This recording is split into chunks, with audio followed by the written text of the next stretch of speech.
Treatment Agency. We'd like to welcome all our compatriots joining us from across Nigeria, in the northwest, northeast, north central, south, southeast, and southwest of Nigeria. It's our pleasure to have you on this conversation today. We also appreciate all our compatriots joining us across Africa, Europe, Asia, the Middle East, and even America. We're glad to have you once again, and thank you for your consistency and your interest in this whole matter, this discussion that borders on drug. Today we will be taking and looking at another topic, which is stigma reduction strategies for psychoeducation and mental health literacy in rural communities. We're not just focusing on the cities, what happens in the cities, but then we're looking at also how this whole thing is taking root and how we can find solution to them right in the rural communities where we have a majority of our people. Like I said, we are live from the national headquarters of NDLA, located in the nation's federal capital territory, Abuja. We'd like to inform you that this is a platform where we share information, knowledge, and raise awareness about substance abuse and its devastating impact on human lives, public health, and indeed our environment. This platform also serves as a channel for us to provide help to those who may be struggling with substance abuse, especially those who need treatment. It's equally a need for us to update you about all the activities of the agency, especially what we're doing to curb the scourge of substance abuse and illicit drug trafficking, as well as getting your feedback, which is very important. It's a conversation. It's not just a monologue. We'll tell you, we'll give you information about what we're doing. We listen to you. Get your own ideas how we can improve on our deliverables. It's also important to let you know that this conversation is recorded and is streamed live on our other social media handles, especially at NDLA Online on Facebook and at NDLA TV on YouTube. You can always go back at the end of this 2 hours conversation, take a listen to the recording and even share with others. This is the whole essence of spreading information, sharing facts, sharing knowledge so that we can continue to save lives.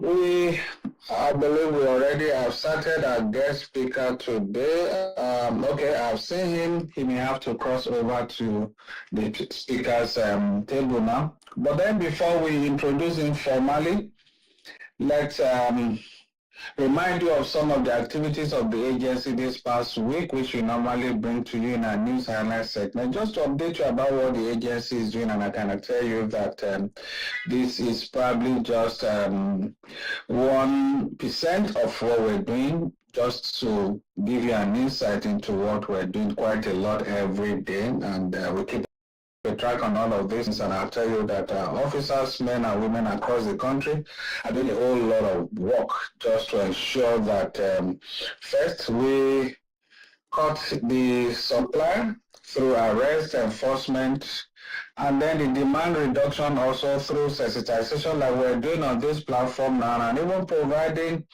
counseling, treatment, and rehabilitation for those that are struggling with substance abuse. So it's a whole lot of work that people are doing out there every day. Now let's have the updates for this week, and that will be given to us by Neta and Peace. Ladies, let's have the updates for this week. Thank you very much. Thank you, sir. Good day to everyone, and thank you for joining us on this week's X-Space. My name is Natalia Dozier, and here are the NBLVA news highlights for the week. First, the headlines. Meth, cocaine consignment in machine cylinders, auto parts intercepted at Lagos airports. As NBLVA launches heavy crackdown on DTOs nationwide, arrests 9 kingpins, recovers tons of illicit drugs in flight boarding pass. Others, nabs ladies for selling Colos Lace brownies online. In a blistering crackdown on drug trafficking organizations across the country, operatives of the National Drug Law Enforcement Agency, NDLEA, have dismantled no fewer than 6 syndicates, leading to the seizure of tons of assorted illicit drugs and the arrest of 9 kingpins, in series of intelligence-led interdiction operations. In one of such operations, NDLEA officers on Tuesday, 18th November 2025, arrested 2 members of a drug trafficking organization in Onitsha, Anambra State, when they showed up to take delivery of 5.40 kilograms of methamphetamine, 10.70 kilograms of loud, a strong strain of cannabis, 16 grams of cocaine, 200 grams of phenacetin, 200 grams of methcatinone, and 100 grams of caffeine concealed in pressure machine cylinders imported from South Africa. The first to show up at a logistics company in Onitsha for the collection of the consignment was 30-year-old electrical appliances dealer Ibuluwe Lutana Uzochukwu, who was promptly arrested, while shortly after, another member of the syndicate, 51-year-old South Africa returnee Christopher Michael Ndubisi, showed up and was equally arrested. The consignment had arrived at the import shed of the Murtala Muhammad International Airport, MMIA, Ikeja, Lagos, with airway bill number 118-1288-2973, arriving from South Africa on a TAG Angola flight on 13th November 2025, and was immediately seized based on credible intelligence. A follow-up sting operation was thereafter organized in Onitsha, Anambra State, where the recipients, Uzochukwu and Ndubisi, were arrested. In another operation at the Lagos airport, NDLEA operatives on Thursday, 20th November, intercepted a brake servo automobile parts used to conceal 48 pellets and a block of cocaine with a gross weight of 2.30 kilograms, packed among other auto parts going to Gabon. Following the arrest of a freight agent, Ahmed Solomon, who presented the consignment for exports, a follow-up at the Auto Spare Parts and Machinery Dealers Association Markets Trade Fair Complex, Ojo, Lagos, led to the arrest of an auto parts dealer, Mwafoto Chukwu Boniface. In Kogi State, NDLEA operatives on Monday, 17th November, intercepted a trailer conveying 4,700 kilograms of skunk, a strain of cannabis at Kaba. 3 suspects, Solomon Dauda, Friday Garba, and Daniel Danladi, accompanying the consignment, were arrested, while a follow-up operation in Jos, Plateau State, on Friday, 21st November, led to the arrest of the kingpin who owns the trailer and the illicit drug consignment, Marcos Danladi Dan Mango. A couple, 55-year-old Onon Okoye Okpotum and his wife, 52-year-old Itam Okoye Okpotum, were on Wednesday, 19th November, arrested at their warehouse located at number 13 Park Road, Ugep Yakuru local government area, Cross River State, where 362 jumbo bags of skunk weighing 4,706 kilograms were recovered. In Edo State, 2 ladies, Praise Wogu and Ebong Oghosa, who specialize in the production and online sale of brownies laced with illicit drugs, were on Saturday, 22nd November, arrested in Benin City. At the point of their arrest, Praise Wogu was found with 12 plates and a cup of drug-laced brownies, while Ebong Oghosa was nabbed with 76 grams of skunk, 1.5 grams of Colorado, and drug-laced brownies. A raid at Ososo Village, Akoko Edo local government area, on Tuesday, 18th November, led to the arrest of 35-year-old Shedrack Aminu, who was found with 59 kilograms skunk. Operatives on patrol along Enugu-Onitsha Road, Enugu, on Wednesday, 19th November, intercepted the suspects, Chinonso Emmanuel Monday, conveying 10.1 kilograms skunk, 105,600 pills of tramadol, 250 milligrams, 225 milligrams, and 100 milligrams, as well as 700 ampoules of pentazocine injection and 3,000 rounds of live ammunition. In Kebbi State, 13,155 bottles of codeine-based syrup were evacuated from a warehouse located at Dole Kaina, Dandi local government area, while a 23-year-old suspect, Omar Adamu, was arrested with 12,548 pills of opioids concealed in paracetamol containers heading to a Boko Haram enclave in Minok area of Borno State on Friday, 21st November. Two suspects, Anthony Mercy and Sunday Augustine, were on Monday, 17th November, arrested with 430.5 kilograms by NDLEA operatives on patrol along Abuja Expressway in the FCT, while Samson Dafe was arrested at Diko Junction, Kaduna Road, Tafa Local Government Area, Niger State, on Tuesday, 18th November, conveying 85,100 pills of opioids and 5,456 bottles of codeine syrup in his Sharon vehicle marked ABJ 114BV. The premises of a suspect, Sani Mohammed, in Anguwan Makera Kuta, Shioro Local Government Area, was on Thursday, 20th November, raided with 437 blocks of compressed skunk weighing 471.8 kilograms recovered. In Lagos, a suspect, Usman Ayola Adegoke, was arrested in connection with the seizure of 139 pouches of Canadian loud weighing 71 kilograms at an apartment in Lekki, while a lady, Oluchi Celestine, was on Tuesday, 18th November, nabbed in Lekki with 2.6 kilograms Colorado, packaged in branded containers, and some concealed in flight boarding cards. Acting on credible intelligence, NDLEA operatives, supported by some military personnel on Monday, 17th November, raided the notorious Petty Illicit Drug Enclave, Lagos Island, where 385 kilograms of skunk, loud, and Colorado were recovered, and two suspects arrested. No less than 163,200 capsules of tramadol, 225 milligrams, were also recovered in another operation at a motor park in Maza area of Lagos. While commending the officers and men of the Murtala Mohammed International Airport, MMIA, Lagos, Kogi, Edo, Cross River, Enugu, Kebbi, Niger, Borno, and FCT commands for the various successful operations, Chairman, Chief Executive Officer of NDLEA, Brigadier General Mohammed Buba Mara, retired, enjoin them and their colleagues across the country to continue with the ongoing balanced approach to the drug control efforts of the agency.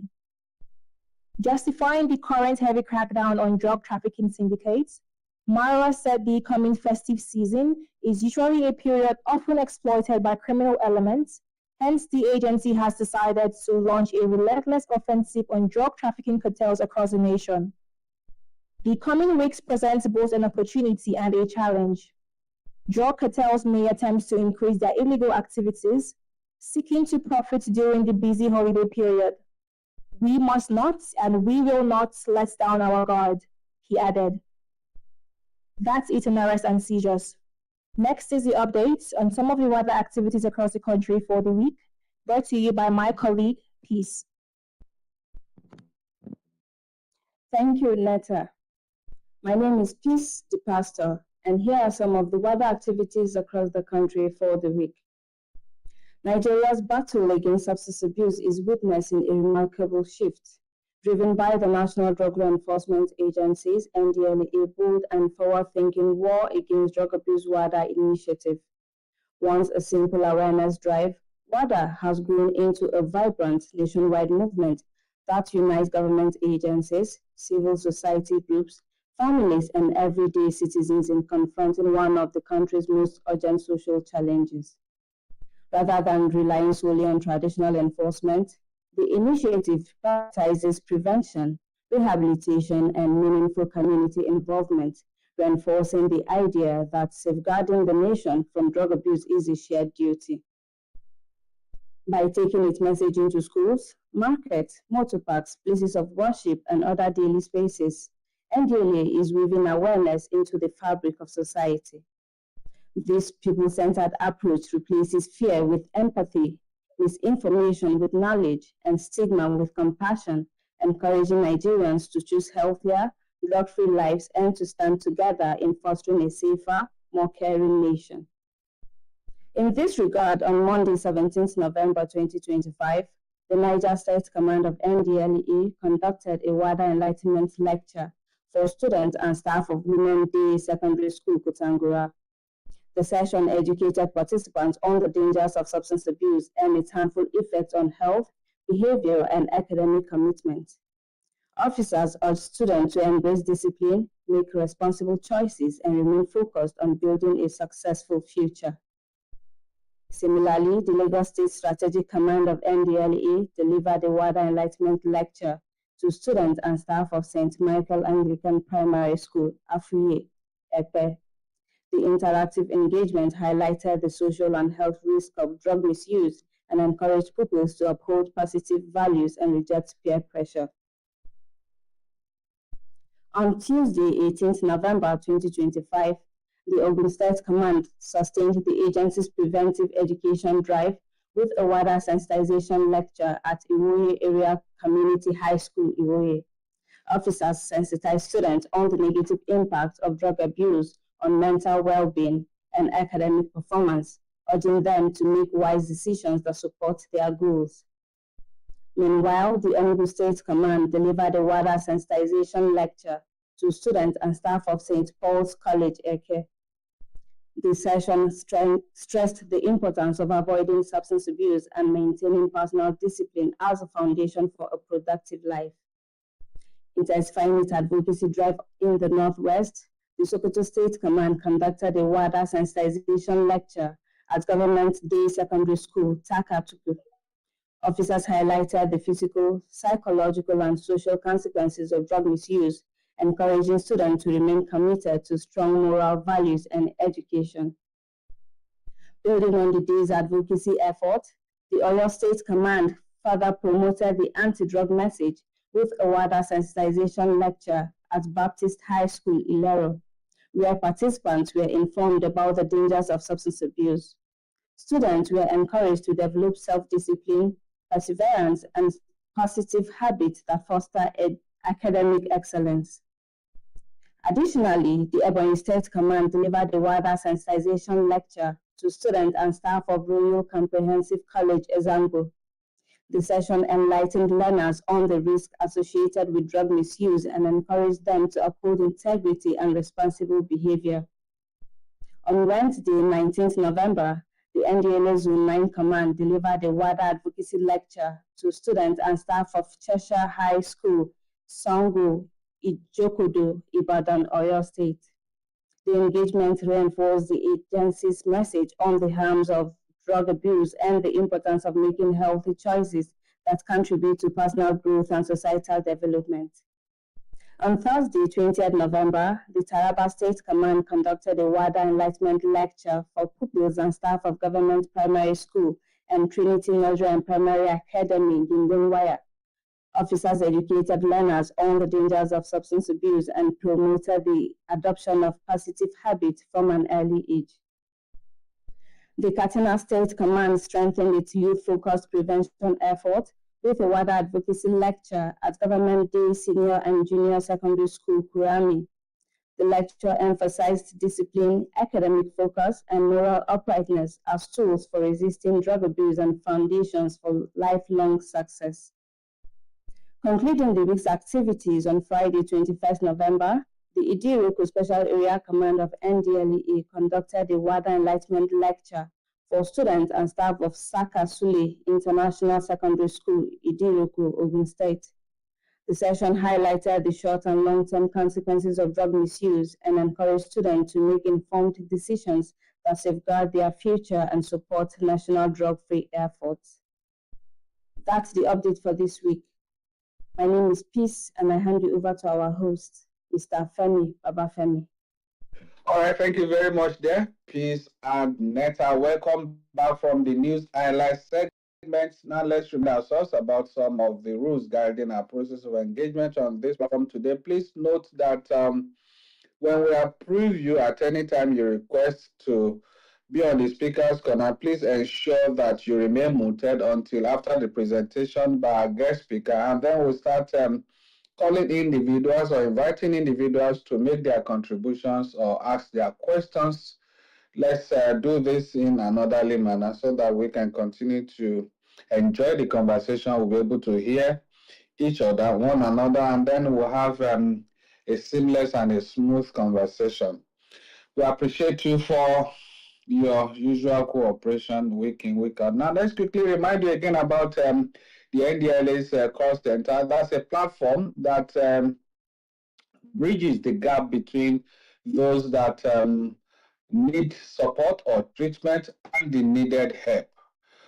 At the NDLA's call center, we have a wide range of professionals talking about counselors, clinical psychologists, psychotherapists, and even psychiatric doctors who work 24/7, meaning that they work every second, every minute, every hour, and every day of the week.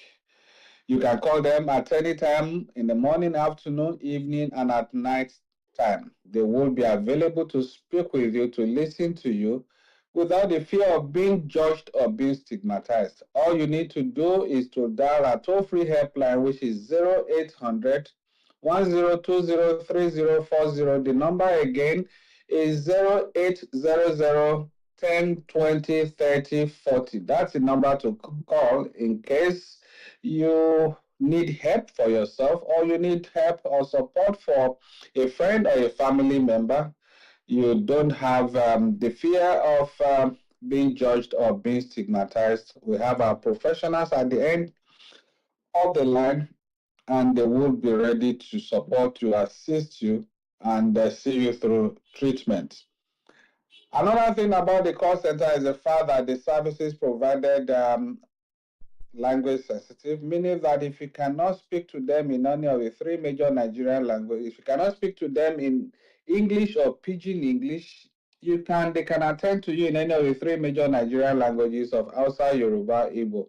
This is to further deepen the extent, the reach of this platform to beyond the cities down to the rural communities, to the local villages, so that nobody who is in need of treatment or who is in need of support is left out of this platform.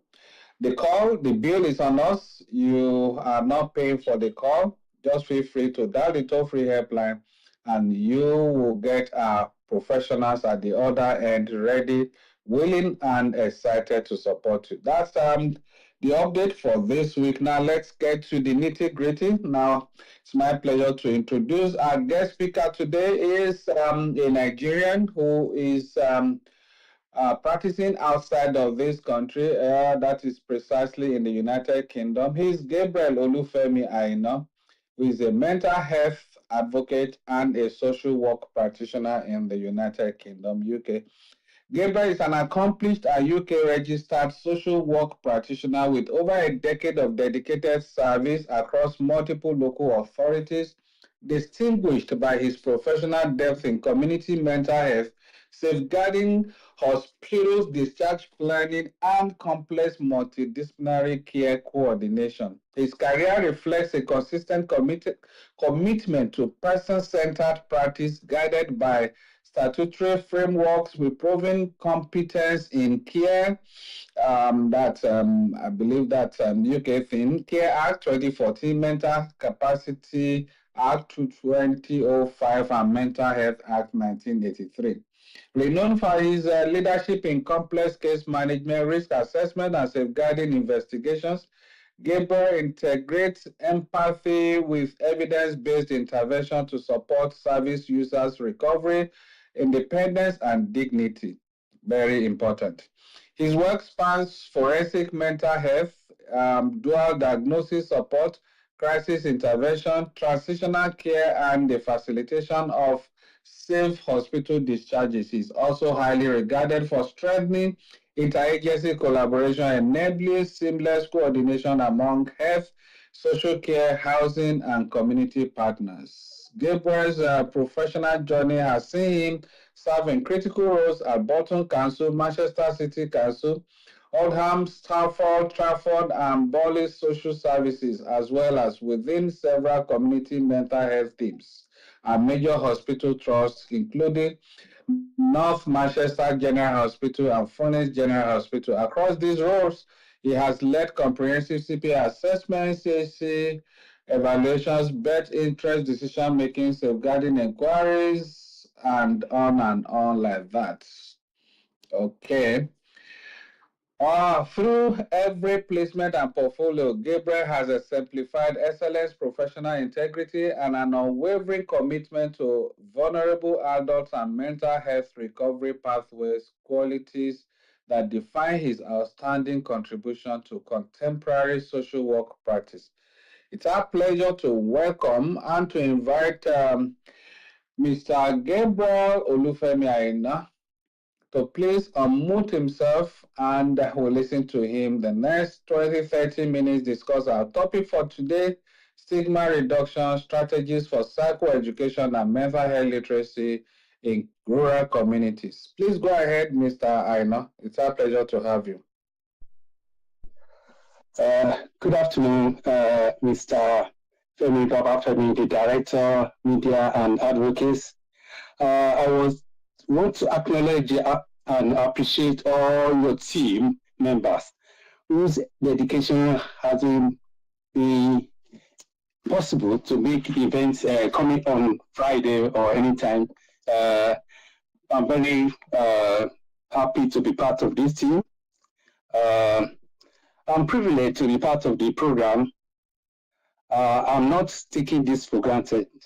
We gather often on Fridays to share light on topics that affect individuals, family, community, society across the world, yet often remains misunderstood due to lack of education or information, knowledge, or other variables factors, including exposure, situation, environmental factors. This is an opportunity to share my knowledge as a community mental health and hospital social worker over 1 decade, both Nigeria and UK. Community social worker is, as the name implies, work to help communities function effectively.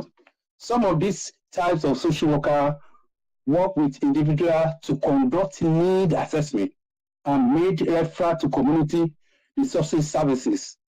While social worker generally help with immediate need, community social worker may be responsible for setting systems within communities that help or assist long after their present need or needed. Topic: the stigma reduction strategy for psychoeducation and mental health literacy in rural community. I wish I could be able to show my slide, but however, I can send it later to the authority. One, the core concept about this topic is psychoeducation. What do we mean by psychoeducation? The part of is act of providing patients, clients, family, groups with evidence-based information resources and skill related to specific mental health diagnosis or condition. I underline specific mental health diagnosis. Specific means we have various types of mental health. Some countries call it mental disability, mental illness, depends on which country you are working. Like UK now, we call it mental health disability. Now, the topic of psychoeducation means you empower individuals with knowledge to manage their condition. You know, this is based evidence or evidence-based practice. That's what is allowed. You know, evidence-based practice means you own your expertise or experience or client situation and at the same time search evidence. Let's go to mental health literacy. Having competence to read, write, speak, listen effectively about mental health. This entails what we call mental health literacy. You'll be able to know what you are doing, to write, to speak, to listen attentively in a compassionate way. You know, this is part of the prerequisite for somebody who is going to community to know what is going to download to either patient or the family or the community as a whole. I remember when I was in Nigeria 2023 or 2030, I went to community to download information to people, to educate them, to let them know what mental health is about. That not everybody is prone to have mental health. Depends on the situation, depends on the type of mental health. Two, you need to understand information related to mental health. Before you can do anything, because you can download anything to anybody, you hold your practice. You must know what you are doing. You know. Then another one is clarity. You have to be very clear with what information you are passing on to people, to declare to the community. Not fake, not ingenuine information. Then you understand the contents or scenario. You give a kind of scenario that will make people convinced that you know what you are talking about. That will give you confidentiality. That will give them confidentiality and believe in you that you know what you are talking about. You know, like you mentioned, I knew Mental Health Act 2021, which was Nigerian Mental Health Act. These are the things that can empower you before you go to community. This can empower you to advocate for people that you are talking about. You must know what you are doing. That's part of mental health literacy. And according to human rights in Nigeria, you let your patient, your client, or the community knows that you know what you are talking about. You must have the experts. You will be expatriate in what you are doing. Now, let's go. Understanding mental health. What is mental health? You know, mental health illness or psychiatric disability depends on what they call it in the country where you are practicing. It's a behavioral or mental pattern causing significant distress or impairment of personal functioning, meaning that you are unable to perform your activities of daily living according to the specification you want, such as somebody is having anxiety or ADHD, psychosis, paranoid, depression. These things can make you, not able to meet the standard of your daily activities. You know, the scale of issue, according to World Health Organization 2001, you know, it suggested that 1 out of 4 people will experience mental health illness in their lifetime. This shows that you cannot exonerate yourself from having mental health issue. You let people know that whatever happens, you have to be careful of conduct yourself. That to deviate from stigma, to erase that stigma, you let people know that, oh, this mental health illness is possible for anybody to have it. Depends on how you manage yourself. Now, causes and social determinants of mental health. I split it into 3 categories. Number 1, biological factor. This is generic predisposition. Then 2, organic mental health. Somebody can inherit mental health illness from the parent, from anybody, according to World Health Organization, that 40% of people who have depression, they are from their parent, they inherited it. So as a fact, you let people know that this thing is this will reduce the stigma for anybody helping whoever is having mental health condition. You let them understand that, oh, hereditary is possible, biological is crucial. This will reduce the blame, that you know that, oh, you can inherit this mental health illness, you know. However, apart from that, we have organic mental health, which is what to eat. What to eat is one of the characteristics of organic mental health. You can have like people taking substance or misuse substance abuse. This is part of what you are taking. It's one of the organic mental health illness. So you have to equip yourself. You that you want to educate people, you want to bring people into limelight to let them know the causes and determinants of mental health. Environmental factor, impact of immediate environment, exposure to toxic or living condition environment, or psychosocial or psychological stress. These are part of the thing that cause mental health illness. Another one is psychosocial problems or social determinants of mental health, like poverty, trauma, abuse, inequality, unmet need for love, and security impeded development. You know, these are the things can cause mental health illness. So whoever is going to community, whoever is working with patients, whoever is want to educate people, you have to equip yourself with the causes of mental health and determinants of mental health illness. This will convince whoever you are talking to that you know what you are talking about. Now, stigma. I'll talk about impact of stigma this time around. What is stigma?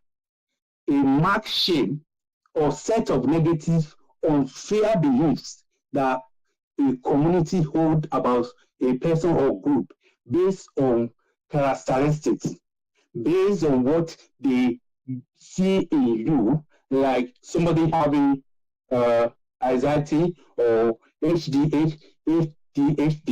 This common in childhood, in adolescence. It starts from childhood. If care is not taken, you understood it for something else. You know. So the consequence of stigma, individual family, stress, shame, social isolation. This stigma can give family or caregiver a lot of stress if they are not well equipped, if they are not well educated about the causes and symptoms of certain mental health illness. Somebody who is having paranoid, somebody who is having maybe schizophrenia.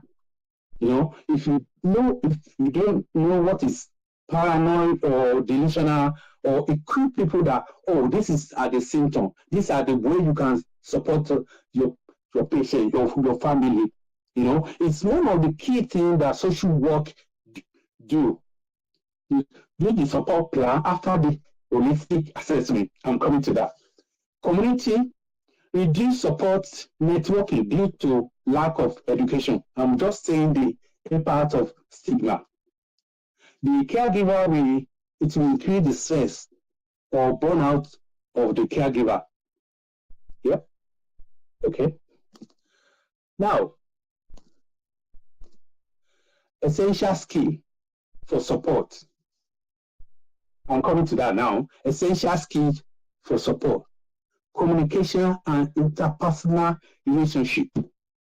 You know, it's very, very important for whoever is having this kind of duty to know how to communicate to people or interpersonal relationship. One of them is attentive listening, empathy, patience, building trust. When someone seeks help, listen and understand, not to judge or dismiss. Avoid use of foul languages, e.g., mad, crazy, you know. So when I was in Nigeria, I had a lot of series of misuse of language, foul language, odd language to people that you're supposed to work in partnership with. It's not possible to work in partnership with somebody you are abusing, you are bullying, you are gaslighting. It's not possible. So you need to get skill. You need to understand the the nation, you have to be empathy to know the person you are dealing with. Put yourself in that position. Another one is holistic assessment.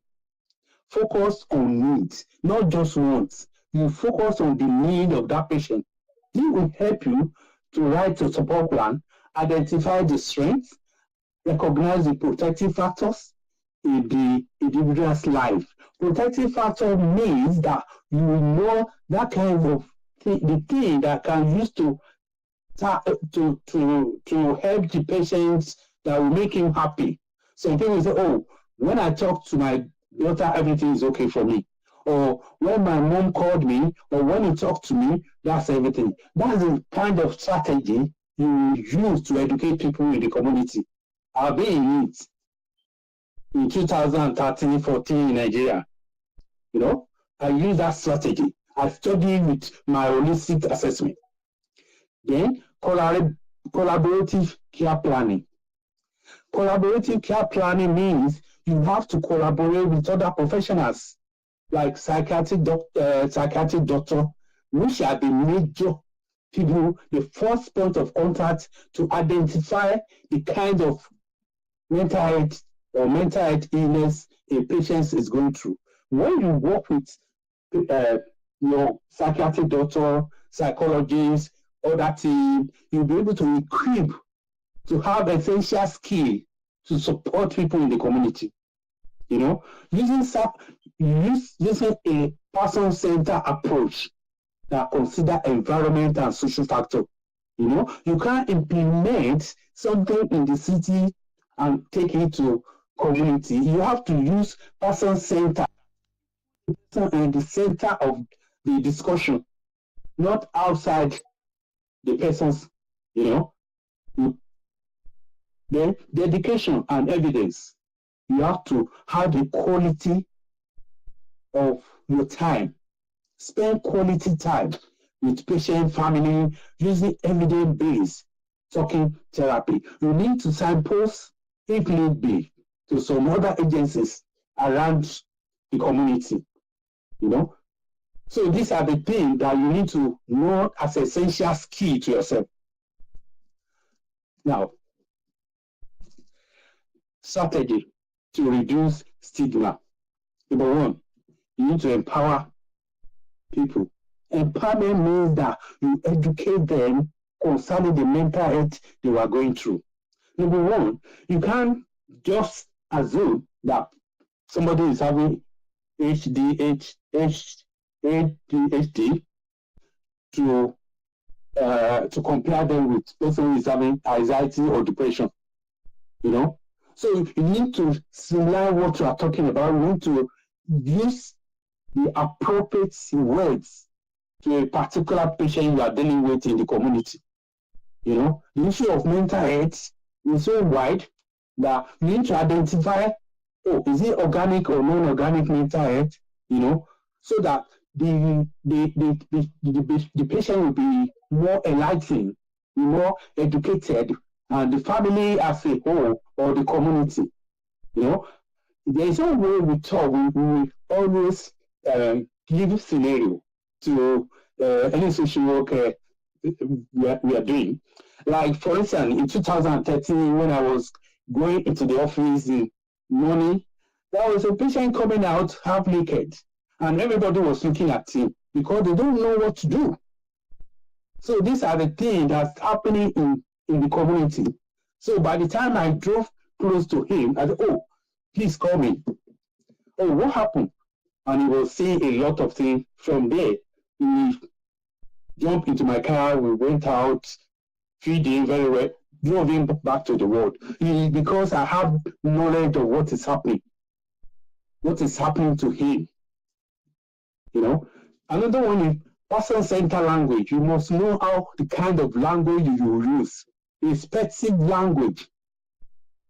You know, avoid stigmatized label. Treat everyone with dignity and respect. That is when they will be able to listen to you. That will be a time that, oh, you can work in partnership with them if you respect them, if you put them in your position. Now, advocacy, you protect them under human rights, under mental health act and human rights law. It's not necessarily that you should be a lawyer. There are some little information you can get in Mental Health Act in Nigeria or Mental Health Act 2021, amended 2023, that can help you to coordinate, to advocate for your patient. Let them know that, oh, they have equal rights as you are, that everybody have the same rights to have access to treatment, to have access to anything that you are soliciting for them. You are standing on their behalf. We call something Mental Capacity Act, which I don't think it's applicable for somebody who doesn't have mental capacity to make decision, a specific decision concerning what is going through. Like, oh, for instance, if you have advanced decision, that means, oh, you look at the record when you are not able to make decision in future. You know, for somebody who doesn't have mental capacity to make decisions, you solicit for them, because there are some mental health illness that sometimes you will not be able to know what you are doing at that particular time. You have to solicit for them. This is part of advocacy, and this is part of the NDLEA is doing, which is a fantastic job going around solicit for people. I mean, fixing. You know, another one is coping strategies. Promote non-medical coping strategy like physical activities, peer support discussion.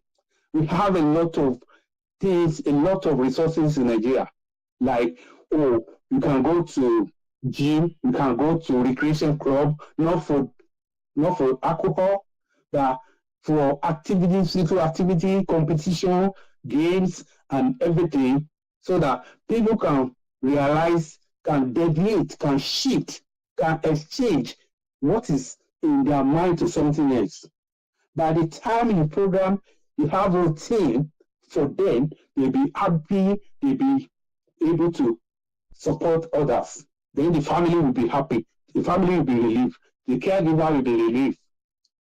Okay? Now, collaborative networking. This is very, very important. Working with other professionals. You can't go on the field without knowing, oh, clinical psychologists will educate you the kind of diagnosis or distress or assessment that somebody is going through.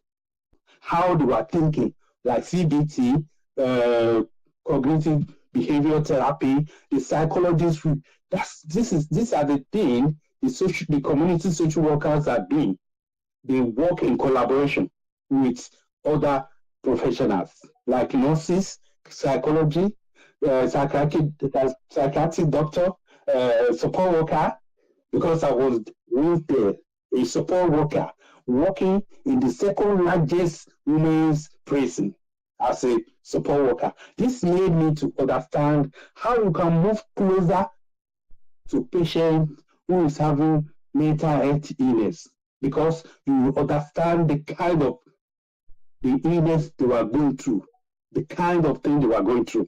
This will give you avenue to move closer to them, to share idea with them as one of them. Funny enough, where I work in that prison, you don't have uniform. You don't wear uniform, because there was a time I was going to a patient before the second day. He said, oh, Gabriel, Femi, don't come with your ID card on you, because he was thinking the people environment are tagging him, they are signals that, oh, somebody is coming to him to treat him to, you know. So you need to understand the language on the ground, the language, the feedback to your MDT for your collaborative working, multidisciplinary team. We do that every day. Even in Nigeria, in the hospital, we do it every day. We deliberate what to do to a patient outside the hospital. Then we move on. Now, conclusion, call to action. Just Thus, our physical development relies on the right condition. Our psychological development depends on having supportive condition around us. You know, we need one another because nobody can say, oh, I can't have mental illness or blah, blah, I can't have anything. You might even be part of them if your care is not taken. So we need the help of the patient in the community so that everything will be good.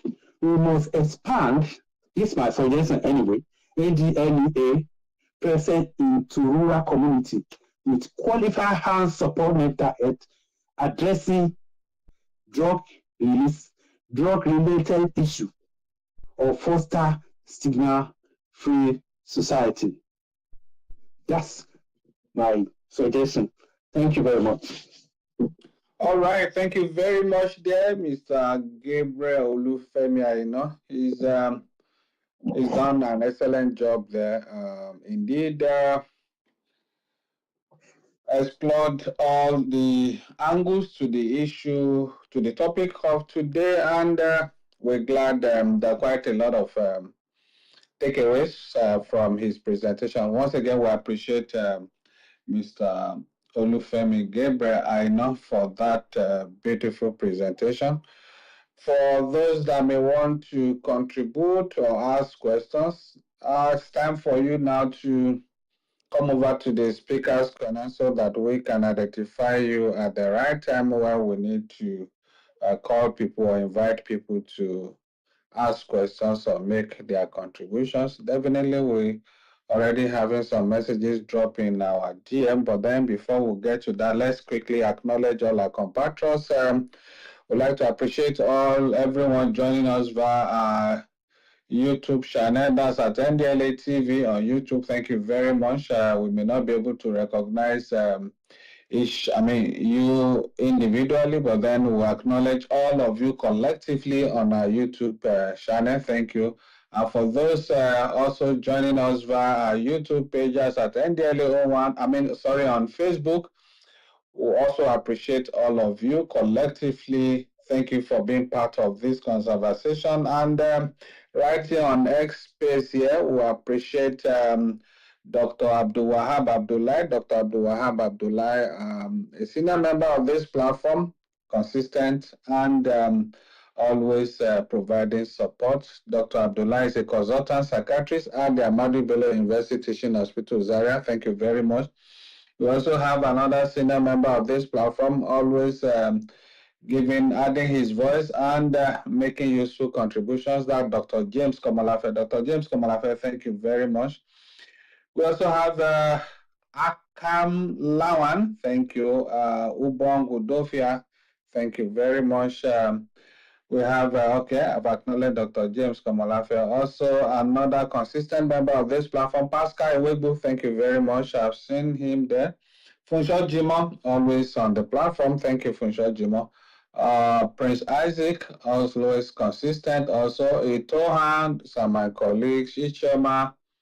Those are my people there. Thank you very much, Itohan and Ichoma. Euphemia, also, thank you, Euphemia.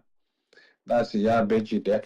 All right, we have Wuni Wale Ganus. Thank you very much, Ganus. We also have Shobaloju of Igbaja or Igbaja, whichever one. I believe it should be Igbaja. All right, thank you very much, Shobaloju there.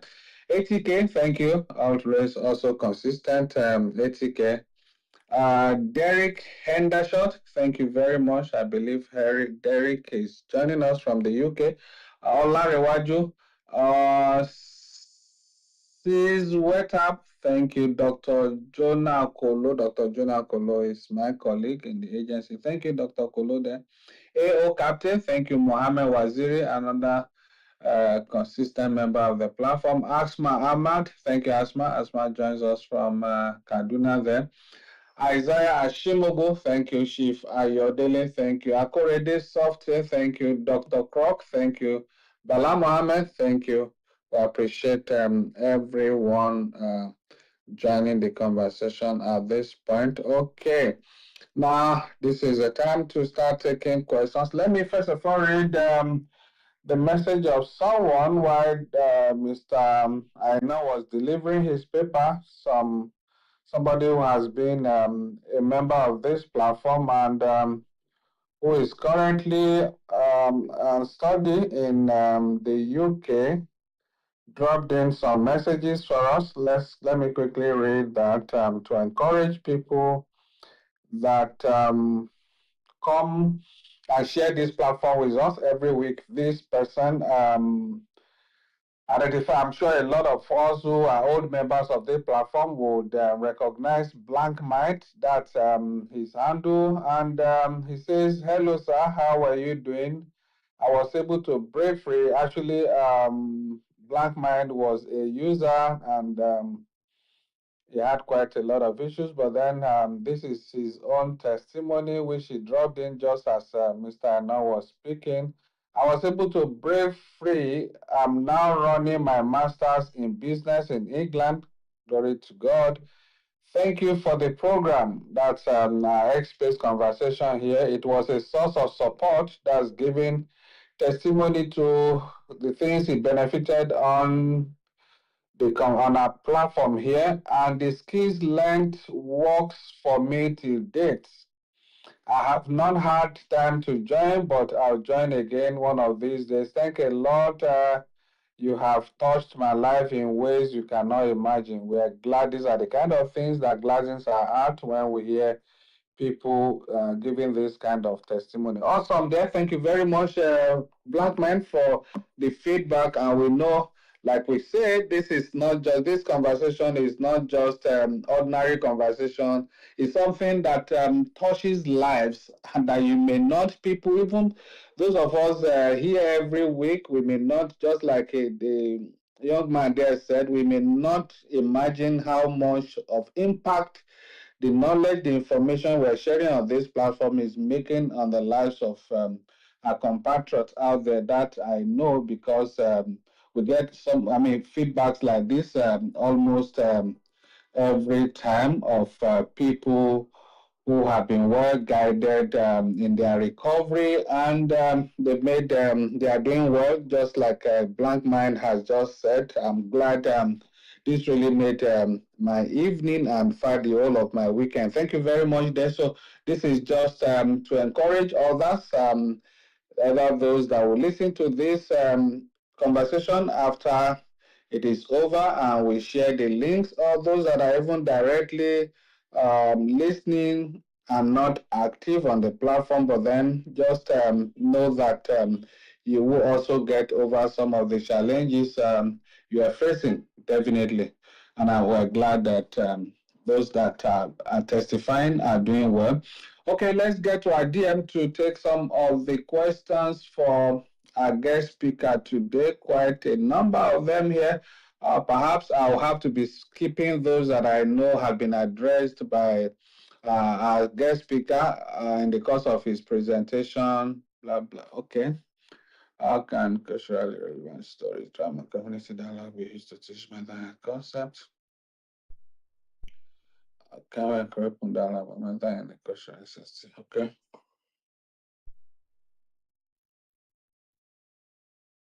Okay. Can I correct dialogue mental and cultural system? Okay, let's take this one from Moyo. Moyo is first commending the presentation by Mr. Aino there, and then asking how can we encourage open dialogue about mental health in a culturally sensitive way. Mr. Aino, do you get that? Yeah, I got that. Okay. Okay. Yeah, like I said, you need to be conscious of the kind of language. You have to be equipped with communication and interpersonal relationship skill. If you don't have that skill, it will be very difficult for you to pass the message across to them in a pleasant way. You know, if you know Number one, you have to know the mental health problems that, the nature of the mental health illness. Because some people have bipolar, which they need, you need to talk to them softly, and you need to let them know the kind of thing you can pass across to them. Not to be aggressive, not to have blame them or stigmatize them or gaslighting them. So there are some languages that you need to accustom with when you are talking to somebody who is having illness. That's it. You have to have communication skill and interpersonal skill relationship, even among the staff. I have a colleague who is having the same thing, but we know ourselves that, okay, this is how we work. This is how we relate in a discriminating way, in an abusive way. That's it. All right, thank you very much there. Let's take the next one from Khartoum. Khartoum, she's Khartoum, by the way, also comments Mr. Inove for the excellent job. And then, if I may summarize her question, she's in a setting in Nigeria, which may be largely different from where our guest speaker is based in the UK. How does one, especially since our guest speaker advised there is need to do more in the rural communities, and then how does, for instance, given our traditional and religious settings, especially in the north where I come from, we are very sensitive to some of these things. How do you overcome these challenges in the effort to address mental health issues in rural communities? Don't forget that it's pretty difficult to get into some settings, especially if you don't belong to those environments. How do you overcome these kind of challenges, given our peculiar situations in the part of the country where I come from? All right. So I believe that's clear to Mr. Inove. Yeah, it's very clear to me. I'm not a strange person to Nigeria. I was there for 2 years. We organized a seminar in Yaba Psychiatric Hospital for 3 days. We invited the traditionalists and other parts professionals, even included from Australia, everywhere. We share our mind. Even the traditionalists talk much about how we can address mental health illness. In that hospital, if you enter there, you see that there is the abuse of human rights. People abuse human rights a lot. For the fact that you want to help somebody, you need to treat them as human being. This somebody is vulnerable, and he's unable, sometimes unable to make decisions because he doesn't have mental capacity. It's part of psychoeducation we are talking about. If you have pre-knowledge of what you are doing, if I come to Nigeria today, I can do as much because I was one there for 2 years taking my data. I was writing something then, which is the conclusion of my first book, The Root of Resilience, which I just concluded. If anybody lay hands on me, you will know that, mental health is something you can get educated with, and if you have a knowledge about it, everything will be clear to you. So the NDLA can invite some people, do seminar to educate people in that particular area. When they discover going there is safe, let me put it that way. Okay, is what we need to organize seminar. Like when I was in Nigeria 2013-14, I matched HIV/AIDS with mental health. I do outreach all over the local area. to the extent I joined my colleague in Lagos. If you are determined, if you have passion, if you have empathy, if you have passion to do something as your own decision as a professional, you can do more than exploit. Thank you. I'm sure I addressed the issue. All right, I believe Pato is satisfied with that. Okay, we have Dr. James Komolafe over now. Dr. James, let's take your contribution or question for Mr. Ino. Thank you. Thank you so very much. Good afternoon, Mr. Ino, and great job you are doing over there, even though you are in UK, also getting to do some of this stuff around here as well. Well, the aspect I just want to contribute in stigma reduction, especially through psychoeducation and the like, is the fact that it's one thing to even have the psychoeducation. The emotional maturity that is most required is so integral. As an expert or a critical stakeholder, I always said there are ways by which you can communicate truth, and it can even still injure. I can begin with my 3 formulas, and all of them, it's a function of your emotional maturity and stability at the point of engagement. Like he said, know your onions precedes presentation, acceptance, and getting to secure a buy-in from your client. Now, I used to remember in those days when we were students, when a graduate assistant comes in to teach you something, the grammar and all they will speak, you will just be flowing at another world.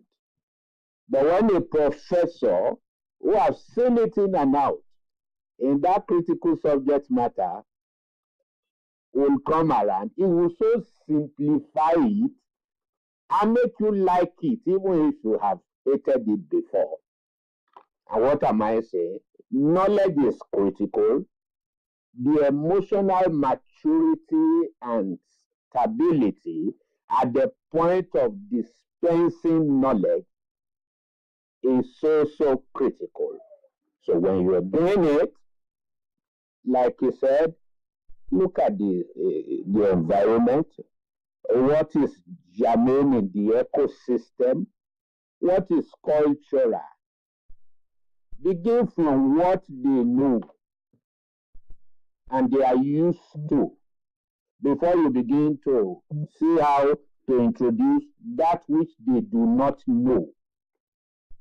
And when you are saying it, just like the doctors would do, medical doctors, they will see very critical cases like this. They'll say, well, madam, don't worry, it's just a mild stuff. That does not mean they are gaslighting.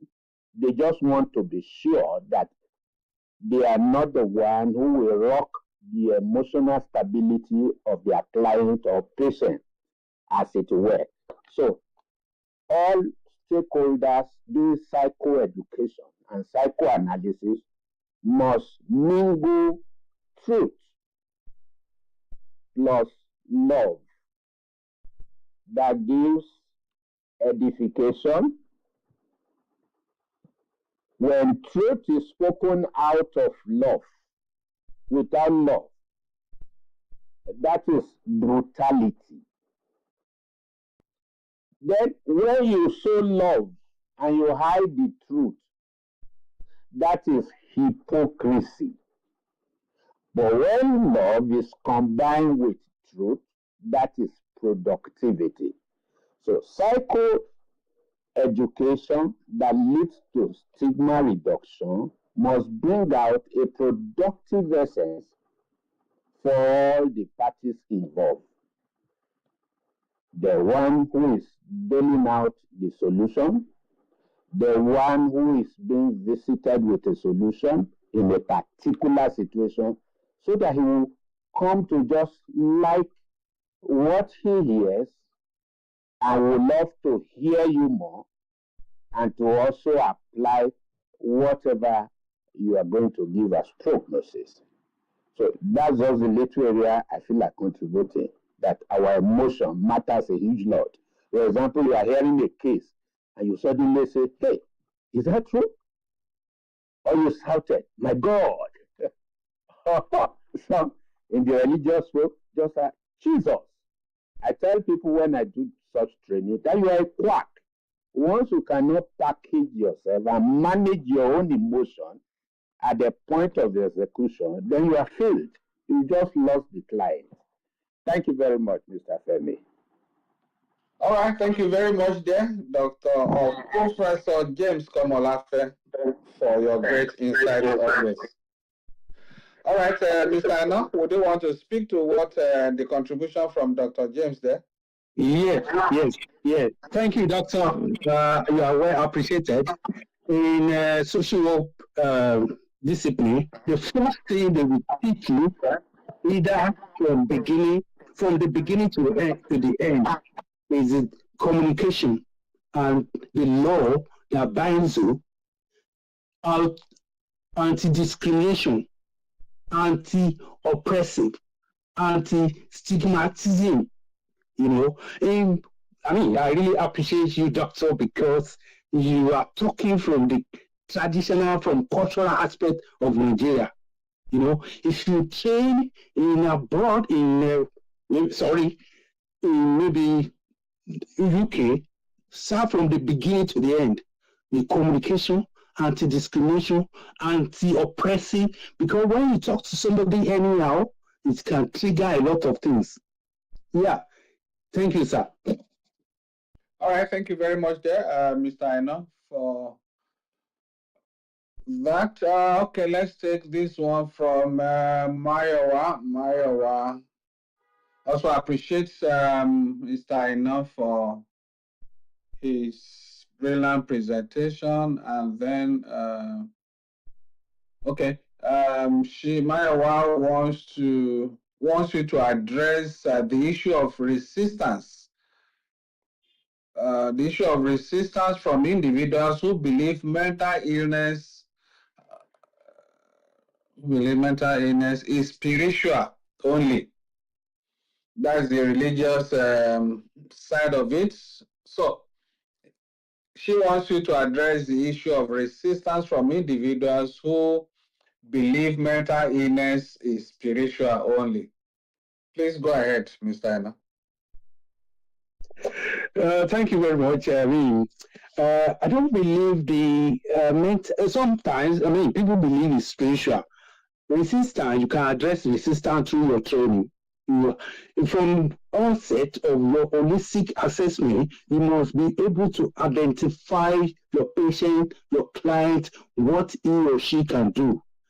There is what we call risk assessment. From your risk assessment, the doctor and you yourself will be able to identify certain things, and psychologists will be able to tell you this. Such a case in the hospital, in the community, it's warranted admission, either voluntary admission or otherwise, because Section 2 or Section 3. If you are admitted on Section 2, it's voluntary admission. If Section 3 is compulsory, when they discover that you are at risk to society and to yourself, you don't have choice than to go to hospital for the admission. Whenever I say, it's spiritual, then that aspect, you can, maybe the spiritual aspect is it can't be ruled out. You pray, you do what you believe in that kind of mental health illness. But however, in terms of resistance, you get admitted. You get somebody who will refer you to professionals. I've seen such a case in Nigeria when some boys started misbehaving on the road. They are on the admission. We need to call maybe security to safeguard everybody around, including the patient. And you'll be trained. to do that. How to handle patients safely. Okay, thank you. All right, thank you there, Mr. Gabriel. Let's take this one from Oye. Oye is asking,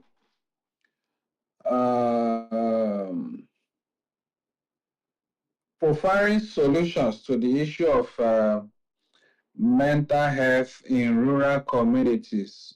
What would our guest speaker recommend between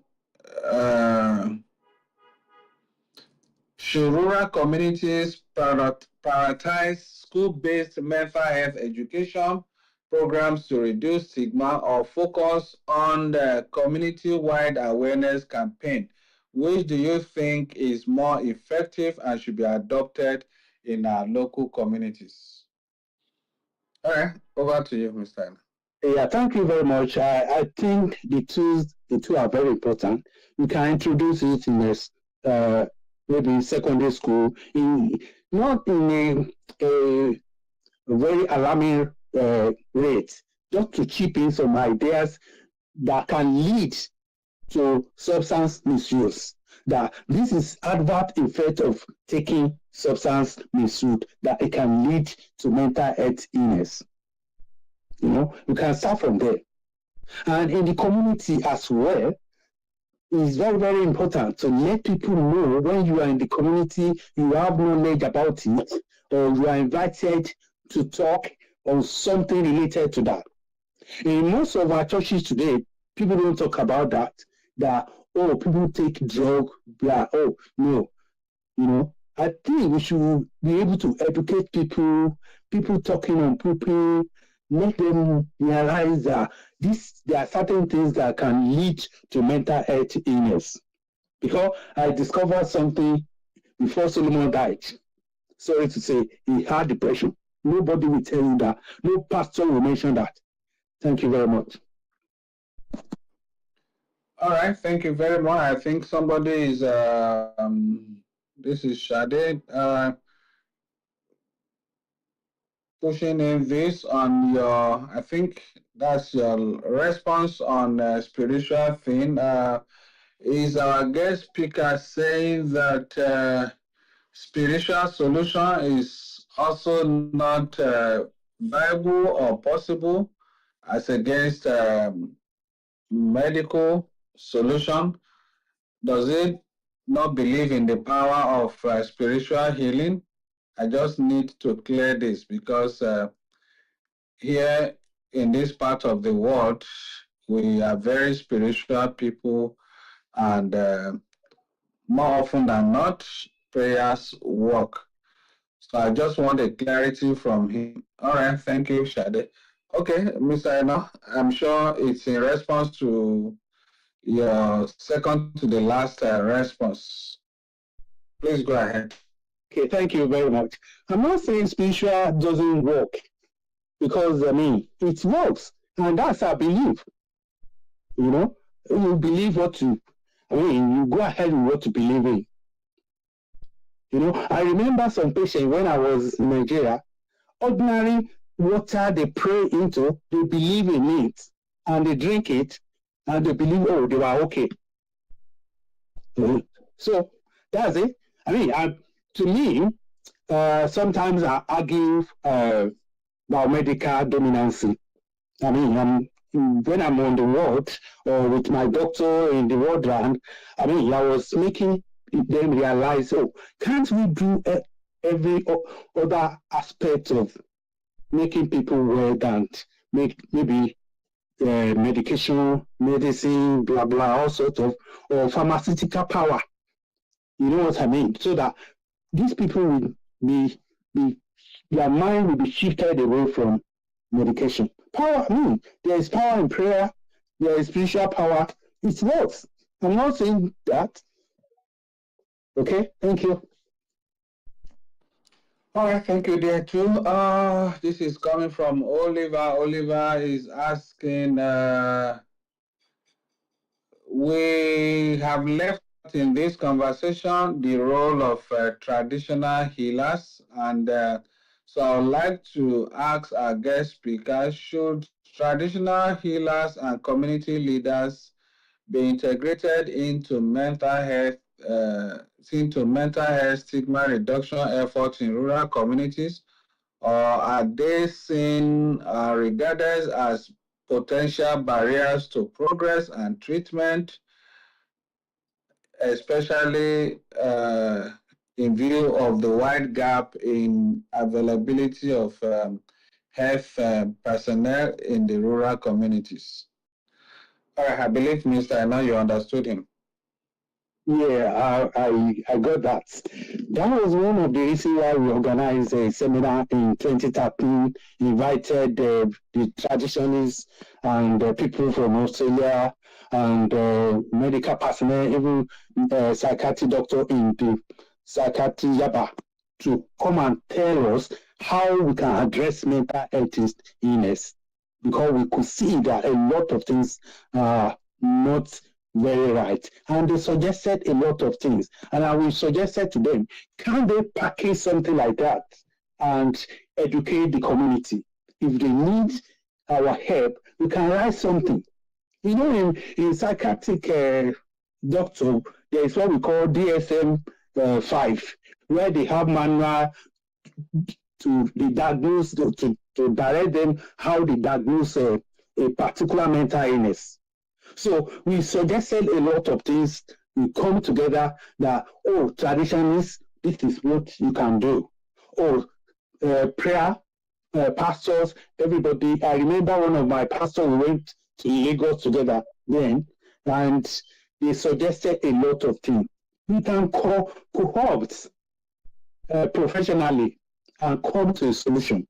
Like America, they have DSM-5, and a lot of things is going on there where you can see why is this particular diagnosis is like that. So it can happen. Thank you. Thank you. This is this one is coming from Shidi. Or I would like to know if strategies developed in urban areas can be effectively adapted for rural communities, or do they need to be tailored to the unique cultural and socio-economic context of each rural area, because that will be a bit more expensive and cumbersome? Okay, you got Shidi there, Mr. Anna. Thank you very much. It will be unjust to be talking what I know in UK, in Nigeria. You know, the language that I'll be using will be very odd to be using it in Nigeria in this platform, because there are lots of legislation, mental health law, all sorts of, to be saying that in this platform. We need to use the cultural, the tradition, or these environmental factors in a particular place to educate people about mental health illness. That is when you can get your motive. That is when you can listen to you. That is when you yourself be happy that you are communicating. You are gaining something, you know. So that's it. For me, there are a lot of things happening, like, oh, you want to address depression in the society in Lagos, or want to discuss anxiety in Lagos, or come back to rural area, talking to them about depression, the causes of anxiety, the causes of worried. No, you need to understand the environment, the situation that's happening in that particular area before you can gain attention. You know, I travel, Nigeria then, advocating for HIV/AIDS, educating people, employ a lot of people, because they have taught me how to speak to them. I struggled a lot for 6 months before I could gain entrance to them, because it's my passion to help people. if you have the passion, you have to be patient. You have to be, like doctor said, you have to love, you know, though you have to put boundary. That's it. Thank you.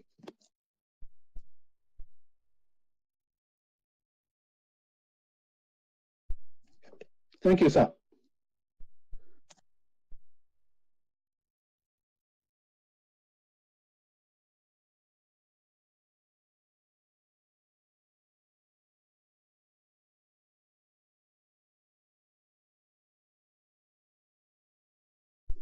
Hello? Okay, sorry, I'm with you. Let me just quickly ask this person who is anonymous, and then I'll come back to Miriam Bamindele. Okay, this person wants to be anonymous and is asking, I live in a rural community in a certain part of the country, and I've listened to all that have been said. I allow you, sir.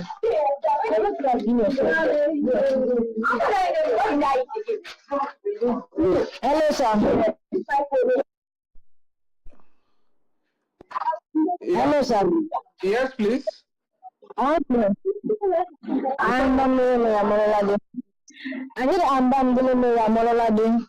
Okay. Quickly. a student of Fisher University of the States. Okay.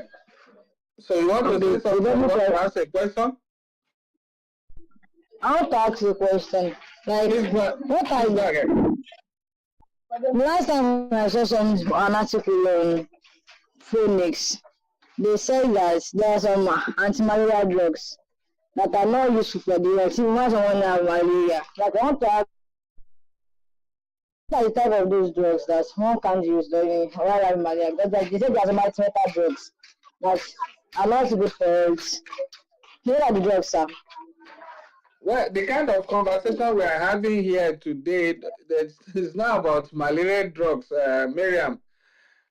We're discussing actually what we're discussing today is stigma reduction strategies for psychoeducation and mental health literacy in rural communities, not about malaria drugs, okay?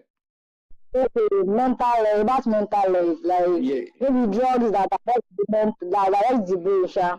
You are right. You are right. Though I'm an indigenous of promotion state, a 16-year-old student from Fisher University. I come from a local community, and I noticed that some students, some youths, do misuse drugs, like for instance, like someone is advising them about the drug, and the affects their mental health. Like, which advice can one give them that this drug affects them, like smoking, drinking some other kind of drugs that are not good for their health, and many people will still be selling those type of drugs. Even some influencers that important people in Lapu, especially in Ikea, they used to drink and smoke drugs that are not like for their health. Some people on news that are not some things not up to 18. They used to drink drugs, even that if they should have 22 plus there, they will still drink, they will still smoke, and they will still drink some drinks not like for their health. Please, how can one of enlighten them that this was bad? Okay. Okay. Just listen now. You will hear our guest speaker will respond to you now. Okay. Just mute yourself now and listen. Okay, well, thank you, sir. I really appreciate you, sir. All right, thank you, Miriam. All right, Mr. I know you had a student there talking from Oshun. Please go ahead.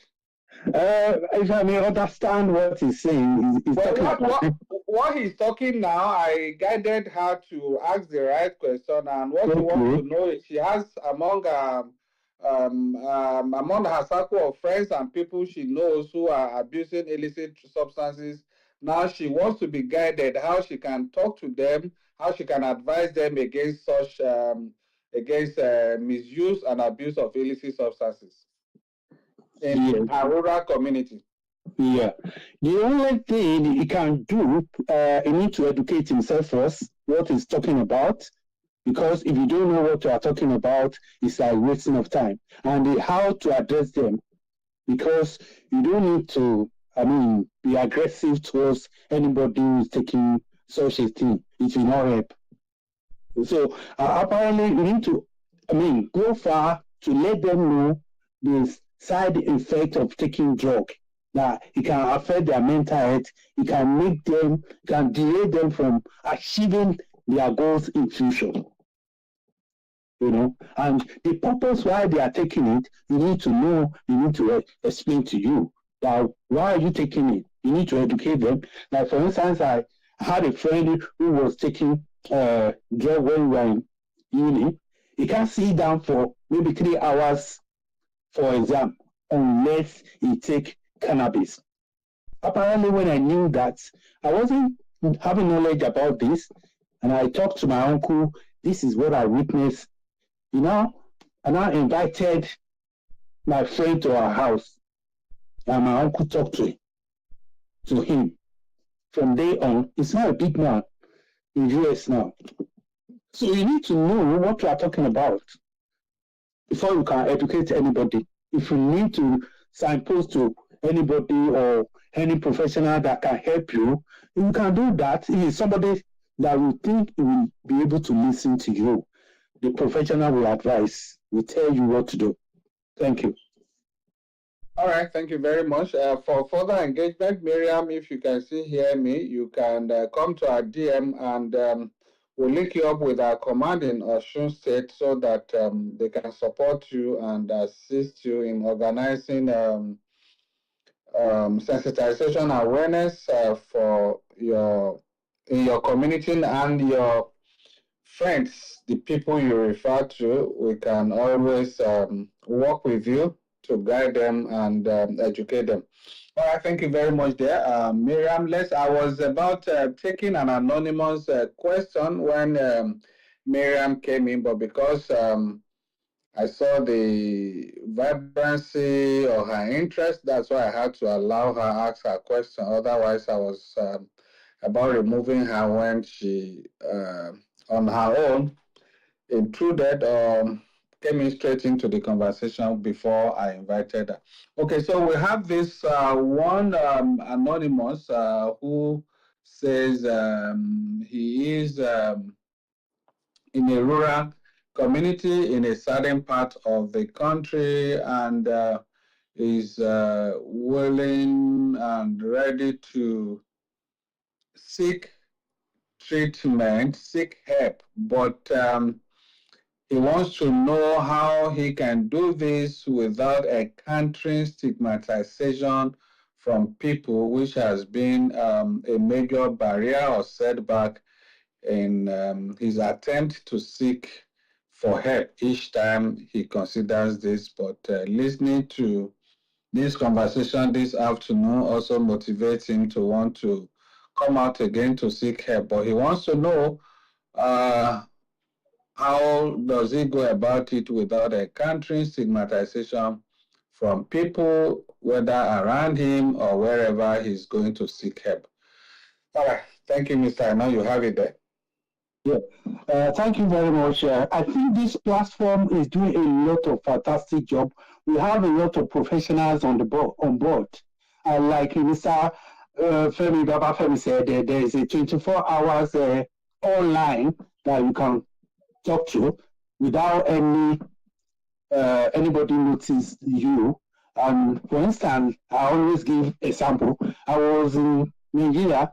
I was doing outreach, HIV/AIDS, and I was educating people to write down your number, just your number, before we take the sample of blood sample to test whether somebody is having HIV or AIDS without any prejudice.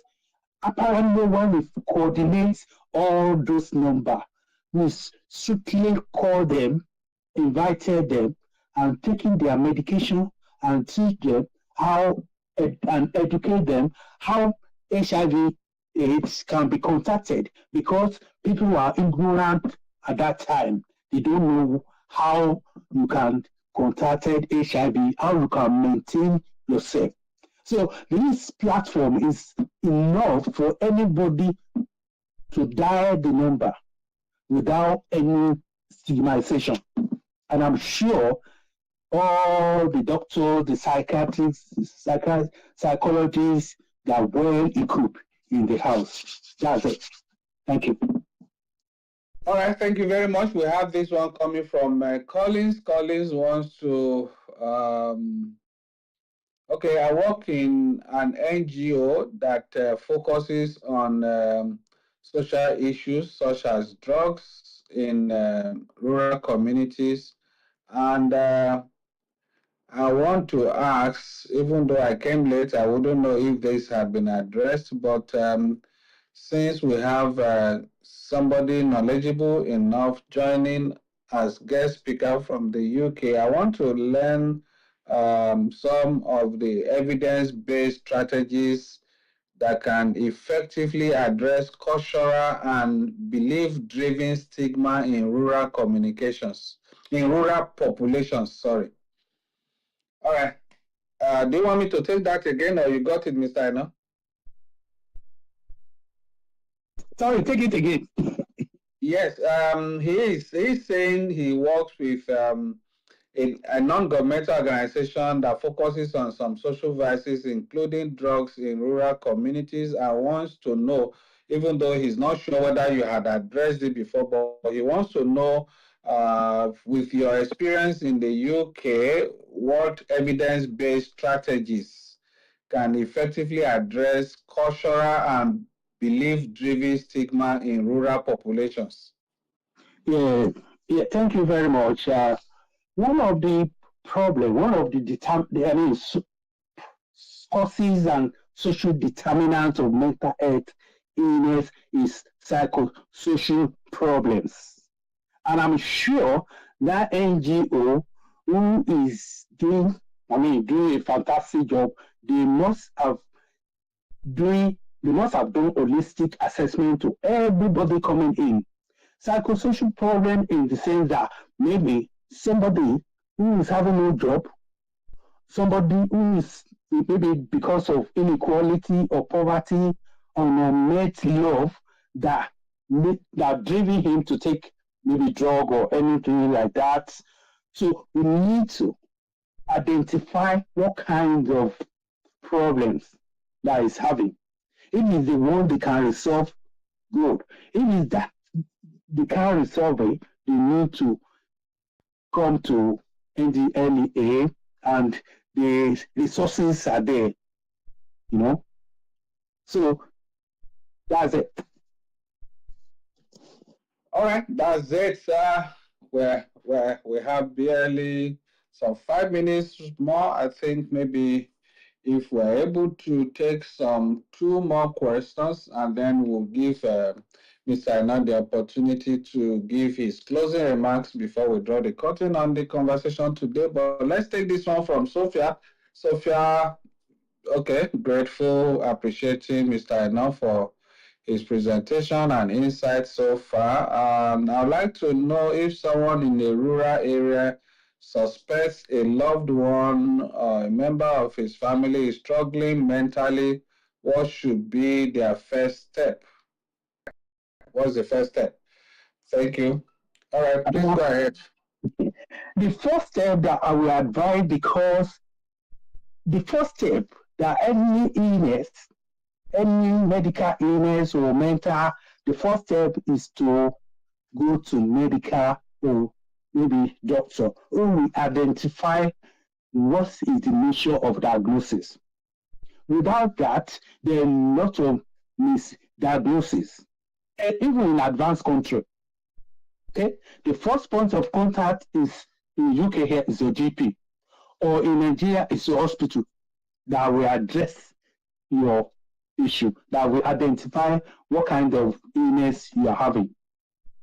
Okay, without that, most of the thing that is happening in Nigeria is self-medication. Self-medicated, they just go to chemist or pharmacy. That's when I want to talk about pharmaceutical power in Nigeria or rural area. Now, we don't see anybody open a shop selling paracetamol, all sort of. Possibly, you might know, you can't just go to any chemist or pharmaceutical and say, oh, we want to buy this. Buy it for what? You have to contact your doctor. You have to see your doctor, or even so local area, the nurses are there, or clinic are there. They will advise you what to do. It's very easy. The way I was once in rural area, that's why I'll be able to talk about what is happening in rural area. I can't imagine what is happening in Macheta to Nigeria. I will talk what is visible in Nigeria. That's it. Thank you. All right. Well, Sophia is hitting back and is saying, I asked this question. I appreciate the response from our guest speaker, but I asked this question because the kind of rural settings we're talking about, there are no medical facilities there. So that's why I asked this question. And it's not as if I don't know. The first thing to do is to consult a medical practitioner, but we're talking of rural communities where there is zero absence of medical facilities or personnel. That's why I'm asking for his opinion and best practice on what to do should one observe or sees his loved one struggling mentally. What should be the first step? I would still appreciate this if guest speaker considers the kind of setting that I'm talking about where there is zero absence, zero presence of medical personnel or facility at all. All right, thank you. That would be, we'll take that to be the last question. After Mr. Aina attends to this, then he will then wrap up with his closing remarks. Please go ahead, Mr. Aina. I believe you got what Sophia is saying now. Yeah, very pretty clear what he's saying. Before you can do anything, like I said, you have to know what kind of mental illness is troubling your relation or your loved one. Is it just stress, or is it just, anxiety or depression? Before you can say, oh, it's mental health illness. How do you identify the kind of mental health illness in your rural area? Then how do you live in that rural area? Because there might be other alternatives. Like some people believe in prayer, some people believe in traditionalists. So it's now left for you to do. Apparently, you can even go far and take your loved one to the nearby city, but you need to know the kind of mental health illness, to safeguard yourself, your loved one, and people environment to reduce the stress of the caregiver. Okay? So I'm not a medical person. I'm talking from social model, and I can't talk outside my jurisdiction. So you need to know what's the kind of mental health illness happening to your loved one. It might be just stress or depression, or maybe if there was psychosis or paranoid delusion. So that's it. All right, let's have your closing remarks, Mr. Aina. Thank you for the excellent job you've done so far. Thank you. Please go ahead with your closing remarks. Thank you.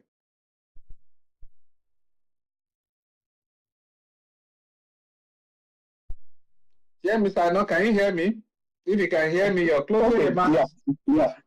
I'm just appreciating my invitation to this forum, and I'm telling you the psychosocial education is advantage of psychosocial education in clinical outcome and social outcome is very, very important. So we need to extend this to rural area with professionals who are volunteers, who are ready to do the work, who have love, who have compassion to do the job. So the NDLA has the capacity to do this, I will appreciate that, to reduce the stigma, to reduce how people stigmatize. And the early detection is very, very important of mental health illness. We call it early intervention. Thank you very much. All right, thank you very much there for everyone who may be having issues, struggling with mental health or substance abuse issues, or your loved one. Please, like we did say early on the show, please, you have a call center to consult. There we have counselors, clinical psychologists, psychotherapists, and psychiatric doctors who work 24/7, always available to attend to your needs. Don't waste time. Please take advantage of this platform, of this great initiative by the NDLA to seek understanding, to seek support, and you'll definitely get one if you are able to. And like I said, it's at no cost to you. It's free of charge, and even the call itself is free. You are not paying for the call, so you don't have to have call credit before you make that call. All you need to do is to dial a toll-free helpline, which is 0800 10203040, and there you have the help you need so much. Thank you once again. Our guest speaker today, Mr. Gabriel Olufemi Aina. He is an accomplished and UK registered social work practitioner with over a decade of dedicated service across multiple local communities, authorities, distinguished by his professional depth in community mental health, safeguarding, hospital discharge planning, and complex multidisciplinary care coordination. He's been with us for the past 2 hours. Thank you very much, Mr. Aina. We appreciate your time with us. We also appreciate everyone that have been a part of this conversation. Dr. James Komalafe, thank you very much. And all of the people that have sent in questions, we appreciate all of you, especially the first message that I read, which is from Blank Mind. Yes, Blank Mind. For those that have been on this platform for the past 2-3 years, you will know Blank Mind. He's been a regular face on this show, and we're glad that he struggled with it, and he's just giving a good testimony that he's gotten quite benefited a lot from this platform, and he's now broken free from the chain of substance abuse and all the attendant, the other issues that come with it. Thank you very much, everyone that has been a part of the show today, especially my colleagues from this end, Rita, Francis, Dele, Mahmoud, Victor, Kumbi, who else is there? Philemon, Sini, and all of you guys. I appreciate everyone, including those that I couldn't mention their names. Thank you very much for your contribution and for doing this together with us every week. Like we say, thank God it's Friday, but then let's not lose our guard. Let's be well guided. Let's not think we are free to go out there and do whatever we like. Sometimes you may do it and just for the few minutes pleasure, and then you have to deal with some life issues that you regret. So it's better we stay and operate within the ambit of the law, especially avoid experimenting or abusing illicit substances. The consequences can be very severe and damaging. Let's try and run away. Abstain from all of this, and you'll be better for it. Until we come your way next week, I remain yours sincerely, Femi Baba Femi. And we'll come back next week with another interesting topic and guest speaker. Bye from now. I leave you in the hands of Mahmoud. Thank you very much, sir, Mr. Femi, the NDLA's Director of Media and Advocacy, for guiding us throughout today's program. For more information about the NDLEA, our listeners can visit our website www.ndlea.gov.ng. Our social media platforms remain at NDLEA_Nigeria on X, Instagram, Thread, and YouTube. On Facebook, it is at NDLEA01. Do join us same time next week for another edition of this